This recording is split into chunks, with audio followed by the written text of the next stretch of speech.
యేసుక్రీస్తు అసలెవరు? దేవుడా? మానవుడా? లేక రెండింటి కలయిక?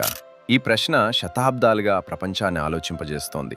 బైబిల్ చెప్పిన ప్రకారం యేసు భూమిపై మనలానే పూర్తిగా మానవుడు.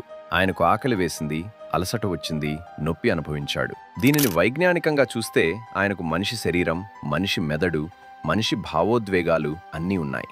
కానీ అదే సమయంలో సాధారణ మానవుడికి అసాధ్యమైన క్రియలు ఆయన చేతిలో జరిగాయి. ఉదాహరణకు గ్రుడ్డివాడు చూపు పొందడం, తుఫాన్ ఆగిపోవడం, చనిపోయిన వారు బ్రతకడం, ఇవన్నీ బైబిల్లో చెప్పబడిన దైవశక్తి ఉదాహరణలు. అంతేకాదు పాపాలను క్షమించే అధికారం, ఇది ఆ కాలంలో దేవునికే మాత్రమే చెందేది. అందుకే క్రైస్తవ విశ్వాసం చెబుతుంది, యేసు ఒకే వ్యక్తి, కానీ రెండు స్వరూపాలు, 100% మానవుడు మరియు 100% దేవుడు. ఈ రహస్యమైన ఐక్యతను హైపోస్టాటిక్ యూనియన్ అంటారు. ఇది తర్కానికి సవాలు, కానీ విశ్వాసానికి ఆధారం. యేసు మానవుడై ఉన్నందుకు మన బాధలు ఆయనకు అర్థమవుతాయి. యేసు దేవుడై ఉన్నందుకు మన జీవితాలను మార్చే శక్తి ఆయనకుంది. ఇది కథ మాత్రమే కాదు, మనిషి మరియు దేవుని మధ్యనున్న అద్భుతమైన బ్రిడ్జ్.